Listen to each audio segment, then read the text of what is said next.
Hey, friend, welcome to the Stress Free Garden Workshop, where you are going to learn how to fall in love with your garden again. So, this workshop is pretty short considering the amount of information we're going to cover, but I want you to know that it is the culmination of over 15 years of mistakes, failures, victories, and revelations in the garden.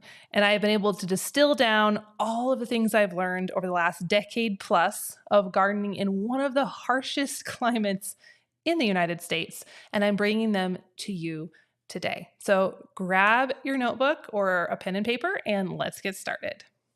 So, our goals today are threefold.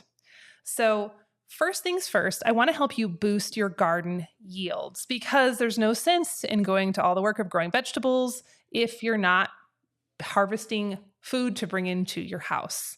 Number two, I want to help you reduce weeds. And we're going to take a little bit of a different approach to this because, as we all know, if you've ever gardened before, which I'm assuming you have, weeds are the bane of a gardener's existence. They cause us stress, they damage our plants, they reduce the yields that we have, and they just make gardening kind of miserable. So, we're going to talk about some common sense and surprising solutions to help you banish the weeds once and for all.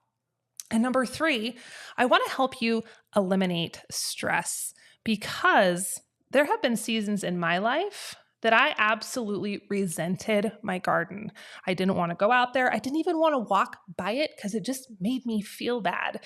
And that's the last thing a garden should be bringing into our life. And so there's some really simple steps that you can take to reduce your overwhelm and help yourself enjoy your garden and even see it as a form of self-care.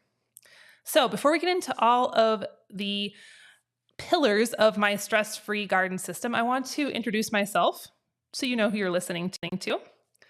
My name is Jill Winger, and I have been sharing the homesteading lifestyle, or what I like to call the old-fashioned on-purpose lifestyle, long before it was cool. So, I started my homestead with my husband back in 2008. That was before people were talking about it. That's before there were TV shows about it or books.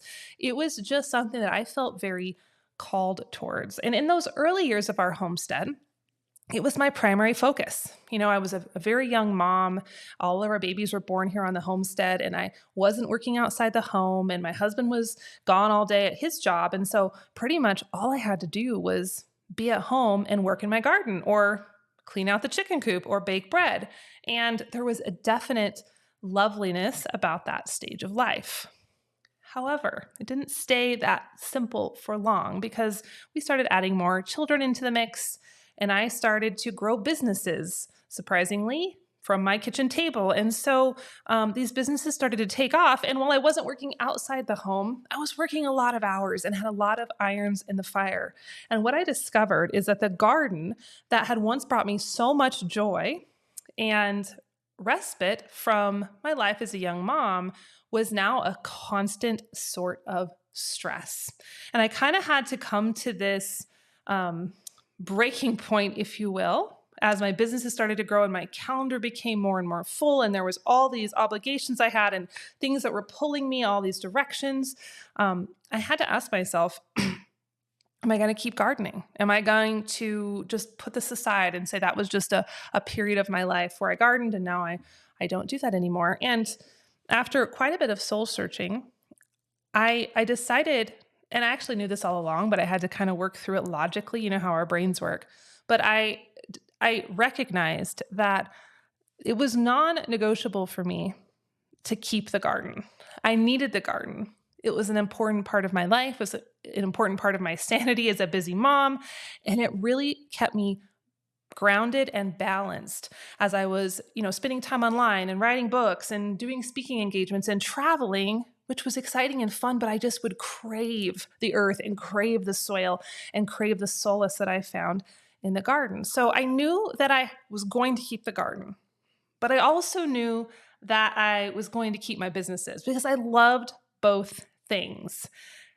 So what I realized is I had to figure out ways that I could create some leverage in my garden so it wouldn't be a point of overwhelm and contention in my life, and it could complement the other things that I was doing. So This has been a learning process for me, and my current routine looks so different than it used to, where I used to just spend endless hours a day out in the garden, and I always would feel like the weeds were getting the best of me, even on the best years.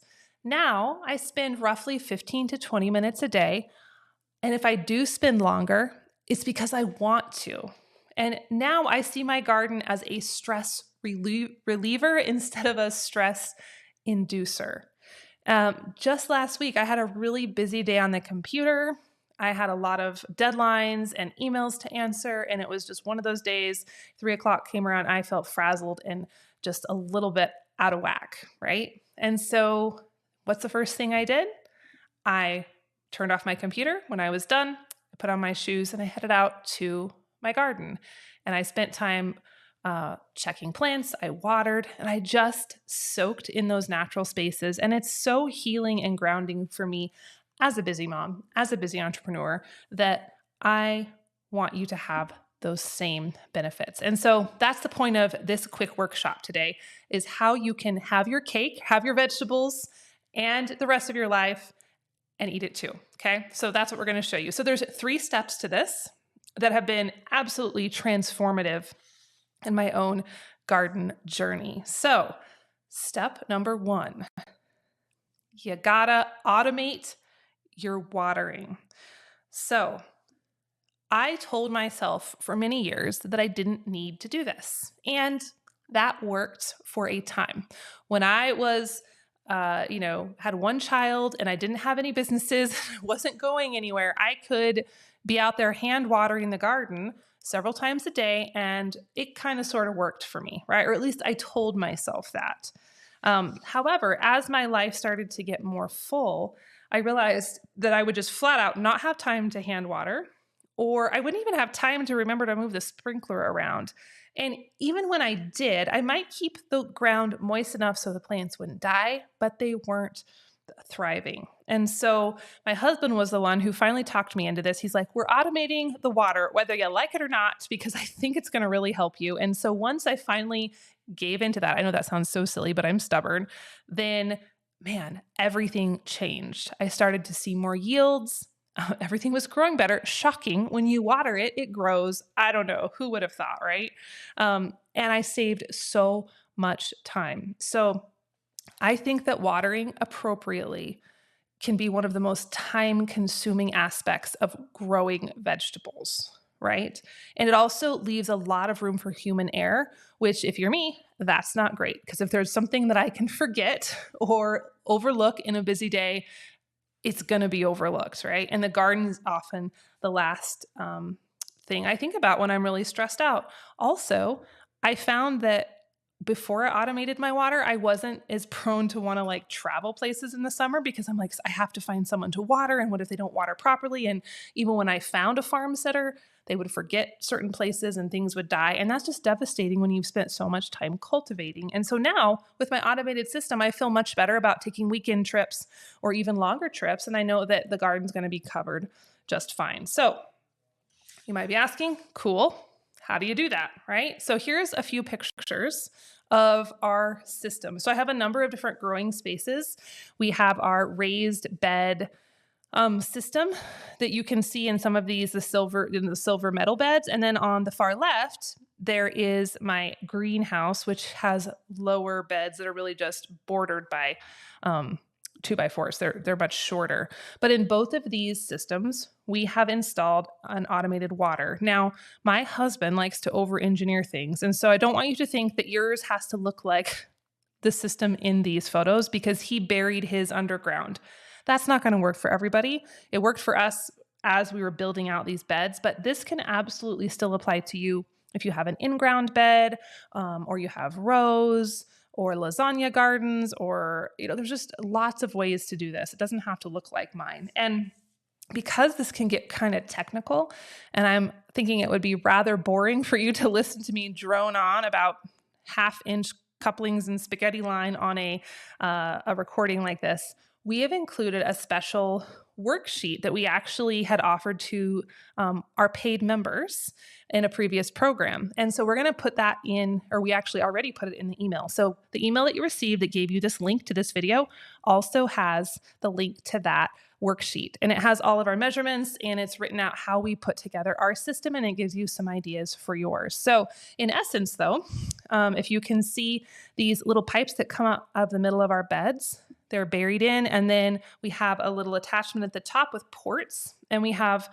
for each of our beds, I think they're 4x10, we have 4 spaghetti lines, which is just this thin little black tubing that comes out of those ports. And then on the end of the spaghetti line, we have micro bubblers or mini sprinklers. And these are really inexpensive. You can get them at Lowe's or Home Depot or Menards or whatever your home and garden, home improvement store is in your area. And we have in that worksheet what pieces to buy and how to know what fits together. It's a little bit of a puzzle, but it's not complicated. And so that's how we have it set up. Now, I don't have a picture of this, but I also have potatoes and onions in long rows back behind this garden. And those are just right in the ground, right? I don't have those in raised beds. So what I do there is we have a long, I believe it's 1/2 inch black tubing that runs down the length of the rows. We go and we punch little holes in it, and we put little bubbler attachments, so just kind of flush up against the tubing. And that's what we use to water the potatoes and onions during the summer, because there's no way that I will have enough discipline to drag a hose all the way to the back of the yard and water up and down a big long line of potatoes. And even if I did, on the hottest days, they dry out. So another thing I love about this automated water is it uses less water because we're watering just for a few minutes at a time, a couple times a day. I think we found our sweet spot is about 3 times in a 24-hour period. And they're only running for 3 or 4 minutes each. And it's shocking how little time it takes to really dampen the ground more than sufficiently, which has made a huge difference in the growth of my vegetables. So we have ours on a timer, also something you can get at Lowe's or Home Depot, and it plugs in, or it attaches near our faucet, and then you plug your sprinkler hose or your irrigation hose right up in there. And we have all these instructions in the worksheet. But guys, this has been a game changer. If there's one thing you can do to make your life easier as a busy gardener or a busy homesteader, figure out a way to automate your water, even if it's just a simple timer attached to a sprinkler. Just take that mental burden off your plate. It's going to make your life so much better. All right. My number 2 step to a stress-free garden is probably my favorite: cover the soil. So this is something that I have really grown up into over the years. I think when we start to think about weeds in our gardens, which we all think about weeds because they're so prevalent for most of us, but I know for me, the first thing I would think is subtracting. What can I take out of my garden to get rid of these weeds? How do I get the weeds out? How do I, go scorch earth with chemicals? Like, I haven't done that in a long time, but I did kind of think that way back in the beginning. What can I subtract from my garden in order to get rid of these things that are making my life miserable? And I'm going to invite you to think about this a little differently, and look at weeds as an indicator. The weeds that we see are telling us something. And sometimes, depending on the weed, it can tell us what our soil is missing. If you've ever read up on what different weeds mean when they show up in a patch of soil, it's pretty fascinating. Some show too much nitrogen, some show a lack of calcium, some show up when the ground is compacted and they exist to kind of break up the soil.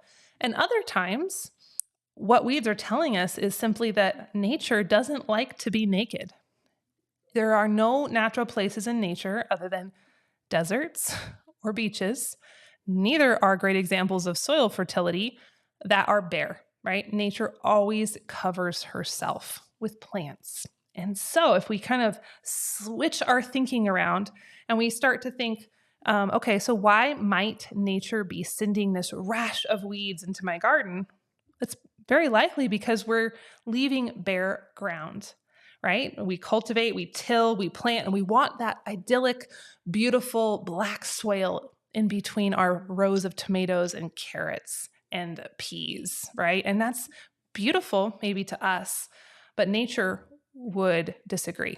She wants to be covered. And so one of the simplest ways that we can combat weeds is to cover the soil. And then nature doesn't feel the need to send up the weeds, and they stay safely buried and inactive.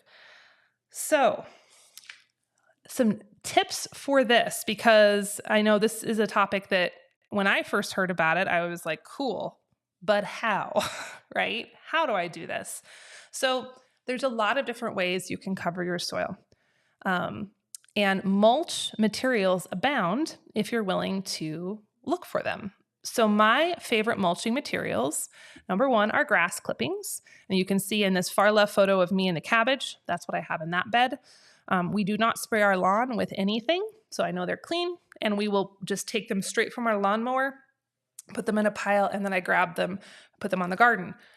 Grass clippings heat up quickly. They start to break down really fast. You've probably noticed that if you've ever dug into a pile. And I don't really worry about that too much. Even if they get a little black and icky, I will still put them on the garden. You're not putting them in a deep enough layer generally that it's going to heat up too much and kill your plants. I've never had an issue with that. It's okay if they're a little matted. It's okay if they're a little black. I just roll with it. So I put a thick layer. And by thick, I mean about 6 inches, because if you're just sprinkling it, it's not enough to smother or cover up those weed seeds sufficiently. So then you'll have weeds growing in your mulch, which is really annoying. So at least 6 inches. You can use more if you'd like. Another mulch material that I've used quite a bit is hay. And that's what you can see in this middle photo. It's actually a big bale of hay that is hung over my garden fence. And I just forked it off and I spread it over my entire garden before I planted. So it was this huge layer of hay. And then I kind of spread out areas where I knew my rows would go, and I planted straight in the soil and let the hay border those rows. That's another way to do it. These days, I think really more frequently what I do is I plant first, let the seeds come up, and then mulch, just so I don't lose track of them. You can also use straw. Now, if you ever talk about hay or straw mulch to anyone, the first thing everyone loves to say is the weed seeds, you can't use it. So a few thoughts on that.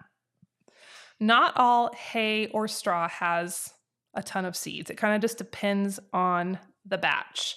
Now, I will say last year, I got some straw that was horribly weedy, just out of control. And it did seed quite a bit of wheat into my garden, which was not ideal. Most of the time, however, when I've used hay or straw, it hasn't been that bad, especially if I put a deep enough layer. Okay, so if I'm doing 2 inches, that's not enough. I'm going to have seeds all over the place. But if I go 6 to 8 inches, that will generally keep most of the weed seeds down. Another option, if you have chickens, you can spread the material in your chicken run or in your barn and let the chickens work on it for a little while and let them eat the seeds out of it. We did this with a batch of straw over the winter. I had my chickens in a barn because it was cold, and they demolished the straw bales because that's what chickens do. And there is not a seed head left, and they kind of worked it all up, and then I grabbed it up in my wheelbarrow this spring and put it on my garden, and that worked great. Other mulch options are leaves. Sometimes decomposing leaves can get a little slimy and matted, so kind of watch that. But if you have a lot of leaves in your area, that's an option. Sometimes people will use shavings or wood chips. Now, I will say this can be a little tricky because when we put wood on our soil or in our soil, it can tie up the nitrogen as it decomposes because wood is so carbonaceous, right? It's made up of carbon. And so if you are going to use a wood material, chips, shavings, bark, whatever, as mulch, I would advise you not to dig it in. We want to leave it on the top and let it break down slowly. And I'm still going to give you the caveat that it kind of depends on your soil. I know some people who have tried the wood chip mulch with beautiful results. I've known other people who've tried the wood chip mulch and they hate it. I think it just depends on where you live and your soil composition and your weather and all of those factors. So feel free to try it, but I wouldn't dig them in. I would let them decompose slowly over the top. And that's really the beauty of these sort of organic mulches is you're covering the soil, you're suppressing the weeds, but you're also feeding the soil. As these materials break down, they're adding organic matter. They're going to help with your topsoil. They're going to protect all the microorganisms under the ground, the worms and all those invisible things that keep your soil healthy and vibrant. It's creating a really ideal atmosphere and ecosystem for them. So there's so many benefits to the mulch beyond just the weeds. But even if that's the reason you start, just to avoid the weed problem, that's enough, right? And you'll get all those side effects in the process.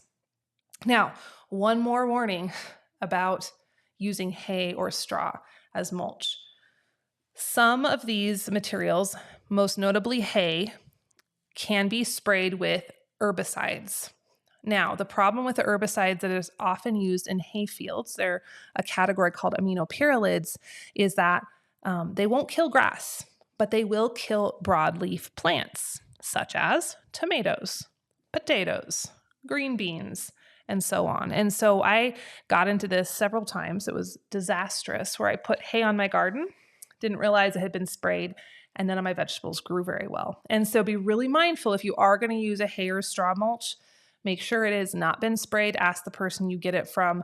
If they don't know and you still really, really want this material from them, you can bring home a portion of it, chop it up, mix it into some potting soil, and then see if you can germinate some seeds like bean seeds or peas in it. And if they either don't germinate or they come up kind of gnarly or stunted, there's your answer. You know that you probably shouldn't use those materials. But it's worth the due diligence ahead of time, because if you do contaminate your garden with these herbicides, it's really devastating. And I've been there twice, done it twice. So you can recover from it, but it's better just to not go there in the first place.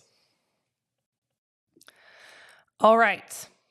Our step number 3, we've got our water automated. That's saving us lots of time each day. We've got our garden mulched, which is saving us hours and hours each week. And now we're going to create zones in our garden. So even with our automation and even with our mulch, there's still going to be some things you need to do in your garden on a regular basis. I think there's an old saying, I don't know who originally said it, but it's something along the lines of the best fertilizer for a garden is the farmer's footsteps. And that just means gardens need you there. They need you to be present. That doesn't mean you have to be doing hard manual labor in them for 8 hours a day. But if you can just check on your garden regularly, that's going to go a long way to its health and your harvest. Now, like I said at the beginning of this workshop, I would get to the point sometimes with my gardens in years past where I didn't want to go look at them because, number one, it stressed me out because I was like, there's so much to do. I don't want to go look at how much I have to do. And number two, I would go out there and I would start to work and I felt like I never got it done and I never did enough. And so I would, instead of being proud of myself for weeding a bed, I would kind of berate myself and go, oh, you only did one bed and there's 19 left to go, right? And there was never that feeling of closure, or I could check it off the list. And that's kind of a game that I was playing with my own brain, but maybe you do that too. And if you do, it's really exhausting. So what I have done to combat that is I create zones. Now, since I have raised beds, that lends itself well to this because I just, say a certain number of beds in each zone. But this totally works if you have a row garden or a strip garden or any type of garden. It just depends on how you want to divide this up. So this is what this looks like. So I decide how many days per week I'm going to commit to working on my garden in a zone. And for me, that's about 5 days a week. Sometimes I'm out there 6 days a week. Sometimes I'm out there 7 days a week, but I like leaving myself a little bit of cushion. So let's say I know for 5 days each week, I'm going to commit to 15 minutes a day in the garden. And so what I will do is with my zone, right? I have 5 days. So I'm going to divide my garden into 5 zones. So that for me is about 4 beds per zone, 4 of my little metal raised beds per zone. And you can write it down. You can draw a diagram if you're a visual person. That's totally fine. Or you can just kind of keep it in your mind. If you have a row garden, you can say, okay, I have 20 rows. I'm doing this 5 days a week. I'm going to do 4 rows each day. Now, that might sound like a lot, and maybe if you have a gigantic garden, that is a lot, so you might split it up differently. But for me, even with the 4 raised beds, if I'm doing this every week, it doesn't take long to work through each zone. And what I do when I'm working on a zone, I will check my mulch. Maybe it got moved around in the wind and I need to put it back, or I need to add a little bit more because it's decomposed in an area. I will thin. Let's say I have the tomatoes, or sorry, not tomatoes. I have the carrots or the beets. I might thin those out. If I am working on the tomato bed, I might pluck the suckers out between the stems. I may weed if I see some weeds popping up through my mulch. Hopefully there won't be very many, but there may be a few.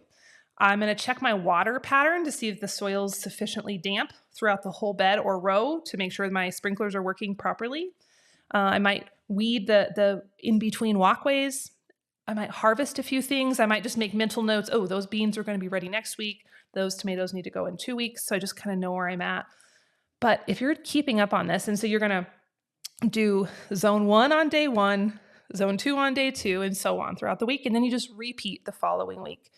This doesn't take much time. If you're staying up on those weeds and you're using the mulch and the automated watering to help you out with that, this does not take much. And you'll find that you look forward to checking off your zone each day because it's so manageable. You're out there, you're enjoying the space, you're not this out of breath, sweaty, oh my gosh, I'm behind again, I'm failing at this. There's none of that. It's just a quick little check-in with the garden. And if you want to spend longer out there, which I often do at that point because it feels good to me, then you can, but you don't feel that sense of never being finished. So zones are such a simple concept, but they have been such a game changer for me. And you can adjust this to fit your garden, your life, your schedule. But I just want you to start thinking in those terms so you can get that sense of completion and really start to enjoy what you're doing again. So those were my 3 points for you today that I believe anyone can apply to achieve a stress-free garden. You know, gardens are such an important part of being human. Growing our own food and being connected to our food is so good for us. It's an elemental part of our biology that helps us stay grounded and healthy and whole. So I am so passionate about teaching these simple skills because it enables you to get those benefits and not have that stress creep in. So if you liked this workshop, the first thing I would recommend is that you go into the email where you got this link and check out the other resources we sent with it. We have the worksheet for your irrigation system. And I'm also going to throw in an ebook I wrote a number of years ago called Win Your Weed War, and it's all about mulch. So it just gives you more info on the mulch if you really want to dig into that, no pun intended. And then lastly, if you're hungry for more garden information and kind of this paradigm shift of how we can work with nature instead of fighting against nature, I want to invite you to listen to one of my favorite podcast episodes. My podcast is called Old Fashioned on Purpose. It's available on all the podcast apps, or you can listen to it on my website, theprairiehomestead.com. But this episode with Rob Avis called When the Problem Becomes the Solution is one of my all-time favorite episodes. Rob is a master at helping you rethink what you're doing around your homestead or your farm or your garden, how you can get out of this mode of like, I have to suffer, I have to struggle in order for this to count. That's not true. That's not real. He has this beautiful concept called Everything Gardens. And it was just like this light bulb moment when he started talking about how everything in nature is cultivating and gardening around us. And it's just a really inspiring episode. So go check that out. Go check out the resources in your email. And I look forward to staying in touch with you. I'll send you emails each Wednesday. I won't spam you, but I'll just send my latest thoughts and resources and homesteading tips and tricks. So thanks for watching, friends. And I hope your gardening season this year is stress-free and you fall head over heels for your growing space once again.